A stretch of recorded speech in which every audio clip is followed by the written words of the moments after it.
Nah, jadi terkadang Pak, ada silaturahmi ini yang harus terputus karena hal-hal tertentu. Jadi kadang banyak orang akhirnya makan hati Bu. Dia harus memaafkan orang, tuh harus dekat balik. Sementara orang ini benci betul dia nengok orang ini. Kan jadi penyakit nanti tuh Pak.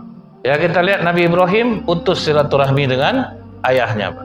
Ingat saya dulu ada seorang bapak-bapak yang tidak diizinkan oleh anaknya masuk ke rumah. Jadi bapaknya itu stroke, duduk di teras rumah. Banyak orang mengecam tindakan anak itu Pak. Cuman kita orang Islam harus tabayun. Kenapa dia biarkan bapaknya berada di luar, tidak boleh masuk ke dalam. Jadi waktu itu ditanya, kenapa bapaknya tidak boleh masuk ke dalam? Saya masih bayi, bapak saya ini nikah lagi. Dan tidak pernah menafkahi dan melihat kami di sini sama ibu. Tahu-tahu udah stroke dia diantar istri mudanya kemari. Nah, itu Pak ya. Salahkah anak itu putus silaturahim sama ayahnya? Nah, jadi kita harus jaga-jaga juga Bu ya. Kadang-kadang kan orang kita nih tak baik macam itu. Tuh orang tua kita. Itu bagaimana? Nggak bisa Pak. Waktu Wahsy masuk Islam, Wahsy itu kan yang membunuh Hamzah Pak. Yang nombak Hamzah kan Wahsy. Akhirnya Wahsy masuk Islam Bu. Terus terang dia sama Rasulullah, akulah yang membunuh Hamzah dengan imbalan kemerdekaan untukku dari Hindun. Aku menyesal ya Rasulullah, aku masuk Islam. Setelah dia bersyahadat, apa kata Rasulullah? Aku maafkan kau Wahsy, tapi menjauhlah engkau dariku. Nah, jangan nampak-nampak. Jadi tidak bisa kita kadang Bu ya, orang tidak berenak hati. Misalnya dia nih kalau arisan minta terima pertama, sudah tuh pas membayar ngamuk-ngamuk dia, marah-marah dia. Terus kita maafkan orang macam itu tuh, dekat kita balik sama dia, makan hati lah kita dibuat ya Pak.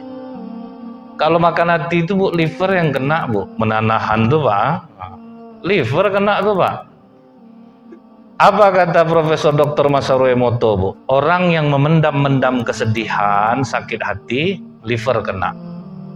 Makanya dokter selalu bilang jangan ibu banyak pikiran, karena 80% penyakit itu dari pikiran, bukan dari makanan.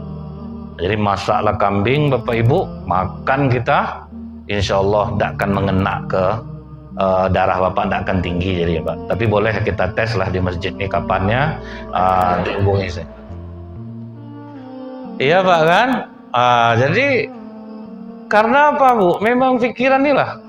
Coba kalau misal kita ada trauma dengan kambing bisa menaikkan darah, kambing bisa menaikkan darah, itu yang terbenam Bu di primitive brain kita.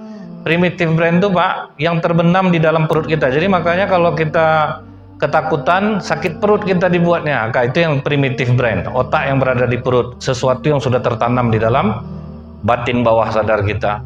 Jangan makan daging kambing, dapat undangan kekah ya sakit kepala langsung tuh Pak. Tuh ada undangan itu dari siapa? Kekah cucu Bapak tuh. Aduh, sakit langsung tekuk tuh Pak. Belum makan kambing lagi tuh Pak.